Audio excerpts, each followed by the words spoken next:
مساكم الله بالخير وحياكم الله، تقبل الله طاعتكم ومبارك عليكم ما تبقى من الشهر.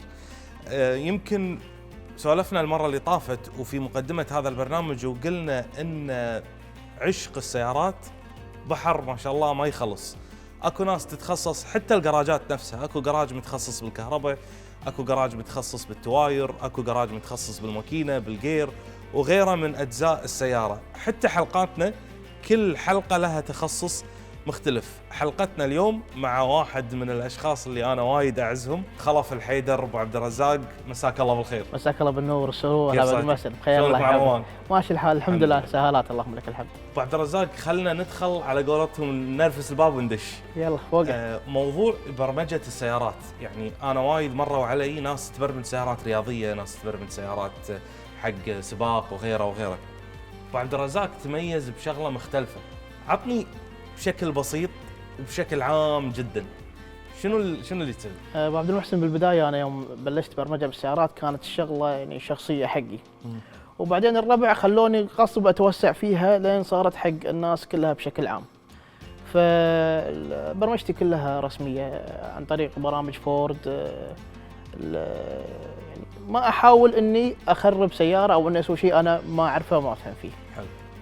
راح ارجع لك على التفاصيل، بس عادة اكو جملة وايد معروفة ومتداولة بيننا احنا بالكويت، يقول لك ما تعرف رفيجك الا وقت السفر. الا بالسفر. وانا متعرف عليك بسفرة. احنا عادة كاشخاص اعلاميين طبيعي الوكالات والميدل ايست اوفيسز والمصانع يتواصلون معنا، بالنهاية هم يبون تغطية. لكن انا يوم تعرفت عليك في واحدة من السفرات كانت مع فورد. اي نعم. تجربة البرونكو. تجربة البرونكو قبل لا ينزل. اي نعم صحيح. ممكن ابي هذه العلاقة بينك وبين هذه الماركة، شلون وصلت للميدل ايست اوفيس وصرت انت تجرب ما شاء الله سيارات قبل الناس؟ طبعا انا مع الفورد من 2011 كان اول رابتر مسكته ب 2011 الى اليوم وانا اسوق الرابتر. يوم نزل البرونكو، يوم اللي نزل اعلان الفير اذا تذكر على اول داعي، لان على توقيت امريكا، دزيت حق مدير التسويق قلت له انا اعتبرني اول ناس. فقال لي ترى اسمك مسجل باللسته خالص. ما شاء الله وصلت له المرحله. اي فنطرنا ايش كثر نطرنا البرونكو تقريبا السنه على ما وصل السنه تقريبا. فخلال هالسنه يعني طلعوا لنا السفره وتجربه البرونكو. حلو ممتاز. هل قاعد تقعد مع المهندسين تعطيهم فيدباك، تتواصلون معاهم؟ اي نعم، لي تواصل قوي مع فورد ميدلست وحتى فورد امريكا، عندنا شباب هناك هم لنا تواصل وياهم، يفيدونا بالابديت اول باول، يفيدونا باللي بينزل جديد، يعني مخلينا عمرنا على اخر ابديت. حلو ممتاز. يعني يعطونك شيء جديد بعدين هذه عاد. بعدين عقب التصوير. عقب التصوير. حلو. ابو عبد الرزاق، كل رمضان دائما عاده انا اجيك البيت ونسولف وندردش، هالمره انت جايني. عدل. احس رمضان مع الجو الحلو هالسنه متغير. اكو شيء غير بس ماني عارف. هي السنه ما شاء الله تبارك الرحمن خير، الجو يعني ابرد وشايف المطر ما شاء الله. اي تبارك الرحمن. فالشغل فيه يعني يصير اونس يعني. على طاري الشغل ابو عبد الرزاق، اكو شغله انا وايد عجبتني فيك. موضوع ان انت اليوم مثلا فلنفرض اليوم التاريخ 14/3، انت من اليوم تقول انا 25/4 بقعد. صحيح كلامك. شنو وضع الجدول عندك؟ انا وايد شادني الموضوع. بحكم دوامي برا الكويت، وتدري دوامي 7 ايام 3 اوف 7 4 اوف. حلو. فدائما اشتغل يوم بالاسبوع بعد دوامي يكون بالاوف، فاشتغل بيوم، يعني يوم يكون حق البرمجه ويوم اطلع فيه ويا ربعي ويوم يكون طبعا حق البيت. ما شاء الله. وبعدها عاد نرجع الدوام. ما شاء الله يعطيك العافيه. الله يعافيك. خلاص احنا اذكر قبل فتره قاعدين نسولف، كنت توك شاري سياره جديده، اعتقد كانت ماشي 15 كيلو 20 كيلو. اي سياره فيهم باب المسجد؟ البرونكو الرمادي. البرونكو اللي قضيت بابه باول يوم. اي هذا هذا مسكين عند بي بروتكشن. ايوه كان عندي بروتكشن. اخذ السياره من الوكاله دايركت، ركب عليها كل الاكسسوارز اللي يبيها. من ضمن الاكسسوارز كان لازم تخرم باب السياره وغيره. الطاوله اللي بالباب الخلفي. وطبعا هذه الامور يعني نهائيا ما تفرق مع خلف، بس عشان تكونون بالصوره. بعدها كان تاخذ السياره انت وتقريبا 9 10 كنتوا 10 سيارات. افتريت الخليج كله. احنا عندنا لازم تنطر السياره تمشي 1000 ولا ما ادري شنو. لا مسكينه وقفت بعمان. يعني راحت هي طلعتها من الوكاله اسبوع بالضبط، اسبوع يمكن مشت 8000 كيلو ما شاء الله. باسبوع تقريبا. زين عطني قصه هالسفره ابي، يعني لان عاده السفر مع الربع وايد ونيس. فعطني هذه انك تاخذ 10 سيارات انت وربعك وتطقون فرع على الخليج كامل. احنا من 2014 يعني بلشنا نطلع نسافر بالخليج. نرتب سفراتنا قبلها يمكن بشهرين ثلاثه. اللي يرتب اجازاته، اللي يرتب سيارته، المهم تكون جاهز خلال شهرين ثلاثه عندك. يعني سنويا صار؟ سنويا نعم. عاده ما تكون يعني باخر شهر 12 اول شهر 1 على الجو الحلو هذا. فنطلع نروح مهرجان تل مرعب في ابو ظبي، بعدها نروح عمان، مسقط، بين جبالها وبين وديانها نتمشى. يعني ناخذ لنا باسبوع وتالي نرجع الديره. نرجع حق حبك وتخصصك اللي هو البرمجه. نعم. ابو عبد الرزاق، برمجه السياره ايش كثر مهمه؟ وشنو ممكن تعرفنا على السياره؟ يعني عاده البرمجه يقول لك لما تقرا كودات تطلع مشاكل معينه، ممكن بس تشرح لي هالموضوع بشكل بسيط؟ اول شيء لازم ابو عبد المحسن تعرف انه في عندنا خطين، خط اسمه تحديث وخط اسمه برمجه. حلو. فنفس الموبايل انت تحدث تلفونك عشان تاخذ ميزات جديده، تاخذ اداء افضل، يعني بعمر البطاريه، بسرعه الجهاز. نفس الشيء بالسياره. الشركات دائما تسوي لك تحديث وتنزله على كمبيوتر السياره على رقم الشاصي عشان تاخذ اداء افضل حق السياره. لما تقول لي تنزله لك وين؟ على البرامج اللي هي الوكالات التحديث. فاصبح ان الوكالات ما تبي تضيع وقتها في تحديث السياره، قامت نزلت البرامج هذه في مواقعها الرسميه. تقدر انت بنفسك تنزل البرنامج وتحدث سيارتك وانت قاعد بالبيت. ممتاز. اي نعم. هذا خط التحديث. تمام. يبقى عاد البرمجه، يمكن تذكر يوم جتني بالاكسبيديشن قلت لي ما ابي الليت يشب بروحه بالنهار. صحيح. فهني موضوع بالبرمجه طفينا الليت ونشغله ونطفيه بكيفنا. وهل ممكن الشغلات تكون وايد يعني فيتشرز مسكره بس تكون بالسيستم مسكره انت تقدر تبطلها؟ اي نعم. واتوقع ان هذه يعني سياسه بيع وتسويق حق الشركات. أكيد. انه يرغبك بسياره ويقول لك انه يعني فيها فرق بالمواصفات، بالسعر وبالمواصفات. نعم. فيقلل مواصفاتها مقابل السعر يعني. حلو، ممتاز. الحين هذا الشغل بالنسبه بشكل عام. خلنا ندخل على شغلك وجراجك اللي بالبيت. انا زرتك اكثر من مره، فلابد لان جراجك بالبيت وحوالينك جيران وكذا، لابد تصير لك مواقف يعني خلينا نقول شيء غريب، شيء يصير ممكن مع واحد من الجيران او واحد من الناس اللي جايينك، مو شرط الجيران. زين. تذكر شيء؟ ابو عبد المحسن، انا بغير الفكره هذه كلها. اللهم لك الحمد. يعني جيراني هم الداعم الاكبر لي. ما شاء الله. ما حد اشتكى. اللهم لك الحمد. يفرحون بالانجاز اللي انا وصلت له. حلو. يعني اشوف الجار قبل الدار. ايوه، الجار قبل الدار. وانت اللهم لك الحمد شايف ان الارتداد اللي عندي كبير. صحيح.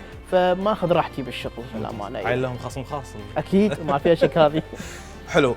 نروح حق نقطه جديده، ان هي طبعا ستيل احنا بموضوع البرمجه، بس هي موضوع ان انت شلون تعلمت هالشغله؟ يعني خلينا نقول هل هذا الشيء من التعبث ولا انت قريت عنه ودرست عنه او خلينا نقول ثقفت نفسك فيه؟ والشق الثاني، اذا واحد جديد يبي يتعلم من وين يقدر يدخل؟ ممتاز. انا بال 2016 شريت وصله ابي اجرب بسيارتي الشخصيه. ابي ابرمج الاو بي دي. اوكي. اللي هي الوصله اللي تقرا كمبيوتر السياره. عليك. فاكتشفت اني ما وصلت حق نتيجه. وظلت الوصله عندي سنتين انا قاطها مهملها، لين طلع لي واحد من الربع ابو سعود عبد العزيز علي الله يذكره بالخير، وقال لي بهالوصله هذه تقدر تسوي يعني كل اللي بخاطرك بالسياره من البرمجه. ففتح لي المجال وعلمني يعني دزني شوي، بس اعطاني بوش خفيف. وبعدها استمريت انا ببحث يعني باليوتيوب وبالجوجل واسال الشباب يمين ويسار الين وصلت اللهم لك الحمد للمستوى اللي انا فيه اليوم. ودائما اللي اسويه ما في اي خطوره لا علي انا ولا على سياره الزبون اللي عندي. خطوره من اي ناحيه؟ ممكن نخرب سياره ولا ان يصير فيها مشكله ولا. فدائما اكون يعني حاط نفسي بالامان وقت الشغل بالسياره. ما صارت معاك مره ان سياره اختربت شيء؟ لا اللهم لك الحمد ما واجهتني هالمشكله الحمد لله. حلو. نروح على الشق الثاني من السؤال، انه اذا في واحد من المتابعين ويشوف شغلك يبي يدش هذا المجال، شنو ممكن يكون خلينا نقول الطريق الامثل انه يطور نفسه في هذا المجال؟ طبعا اغلب البرامج اللي قاعدين نشتغل فيها احنا موجوده بالنت مجانيه. يقدر يحملها بنفسه وشرح البرامج موجود باليوتيوب وبالجوجل، جدا سهل وبسيط، ما في اي تعقيد. فممكن ان يعني يوتيوب جوجل هاو تو ابديت ماي كار، طريقه تحديث سيارتي، راح يلقى البرامج. يعني الموضوع اللي يمكن راح يدفع عليه كوست اللي هو اللايسن مال البرنامج، وهذا طبيعي. اللي بيشتغل طبعاً. بالفوتوشوب لازم يشتري فوتوشوب، اللي بيشتغل عليك نور. هي نفس الفكره معنا، يحتاج الوصله مالت السياره مالت الاو بي دي البرنامج ويقدر يحدث بنفسه. ممتاز. اتوقع غطينا بشكل عام الشغلات اللي متميز فيها ضيفنا اليوم ابو عبد الرزاق، ولكن اليوم نلعب معاك لعبه سريعه. عندي كم كلمه، ابي اقول لك كلمه وابيك على طول تجاوبني بشنو تذكرك. اللون الابيض. هذا الكويت. سلام. عرفنا اللون الاخضر وين رايح. الموهبه. الصبر. اخضر. العربي. سلام عليك. العائله. الاساس. البرمجه. هوايتي. السياره. زوجتي. السفره. راحتي الشخصيه. ربع. سندي. سلام عليك. ابو عبد الرزاق، خلني ابلش معاك بالسؤال الاخير قبل لا ننتقل مع سيارتنا اليوم. السؤال اللي معقدني انا، وكل ما واحد يسالني من كثر ما انا ارد اسئله يهون ويقول لي ما هونا ما صعبنا السؤال. اذا جاك واحد قال لك ابي اشتري سياره، شنو تنصحني وشلون تنصحه؟ فلما نبي نشتري سياره شنو الخطوات اللي ناخذها عشان نشتري السياره؟ احنا كاشخاص هاوين وعاشقين وفاهمين بكل تفاصيل السياره. مثل ما انت قلت، انا مجرد ما شفت البرونكو انا ابيه، ما يهمني في كذا ولا، انا ابيها السياره بعدين يصير خير. فشلون تقدر تشتري السياره المناسبه لك؟ انا بالنسبه لي صعب اني اختار السياره، ويمكن انا دائما اسالك ابو عبد المحسن ايش رايك بالسياره الفلانيه؟ اشوفه هو شباب متزوج عنده عيال، يبيها حق الديره، يبيها حق سفر، يبي يعني يستخدمها انه ينقل فيها اغراض. هني على اساسها اقدر احدد شنو نوع السياره يقدر يستخدمها، لكن ما اقدر اوصل حق يعني النسبه اللي هو يبيها. يمكن اعطيه 70% من النسبه اللي هو دائما الجواب يكون مفتوح. اكيد، لان السؤال وايد صعب وانت تدري بعد خالصين منها هذه. صحيح. ابو عبد الرزاق، اليوم لان احنا قاعدين نسولف معك وانت من محبين البر، فخلنا ننتقل مع التانك 300، واحده من السيارات اللي فيها وايد من مميزات الاوفرود. يلا خلينا نشوفها. السياره اللي معانا اليوم هي التانك 300. ليش اخترنا التانك 300؟ السياره لازم تمشي مع الضيف. ضيفنا واحد من محبين الاوفرود وسيارات الدفع الرباعي. اتوقع من شكل السياره مبينها اوفرود، من توايرها، من يعني تجهيز السياره وايد حلو الصراحه. مواصفاتها الداخليه ما اتوقع سياره صينيه يعني بهالمواصفات هذه. يبي لنا طلعه ضروري انا وياك وضيفنا القادم اللي موجود وراك ان شاء الله باذن الله. السياره طبعا الحلو فيها هو يمكن هذه النقطه انا دائما اعيد وازيد فيها، هي ان الحين لما تشوف ماكينه 4 سلندر و2 لتر، مو معناته ان الماكينه ضعيفه. مع جير زد اف، واحده من اعرق الشركات اللي تسوي جيرات حتى حق سيارات وايد رياضيه وايد فارهه. فبشكل عام انت تحب هالنوع من انواع السيارات؟ اي نعم. شفت ابو عبد المحسن يعني حتى مجهزه في مودات حق الاوفرود، حق الشارع، حق السرعه. يعني سياره تبارك الرحمن مجهزه، وما اتوقع انك يعني تشوف المواصفات بسياره نفسها الصراحه. لازم توعدنا ان الحلقه الجايه مع جي دبليو ام تكون في اوفرود. ليش لا؟ ليش سالم بار. ابو عبد الرزاق، مشكور وايد على وقتك، يعطيك الف عافيه. صراحه انا وايد استمتع لما ندردش، يمكن حتى قبل فتره تقابلنا، فمشكور ويعطيك الف عافيه. ويبي لنا احنا نزورك ترى بالقراج. الساعه المباركه، مكانكم محلكم، وانا اللي احب اشكركم على استضافتكم لي اليوم في الحلقه. نتشرف. شرف يا صالح. بارك عليك، ماشي الشهر علينا وعليك، تبارك بالخير يا اخوي.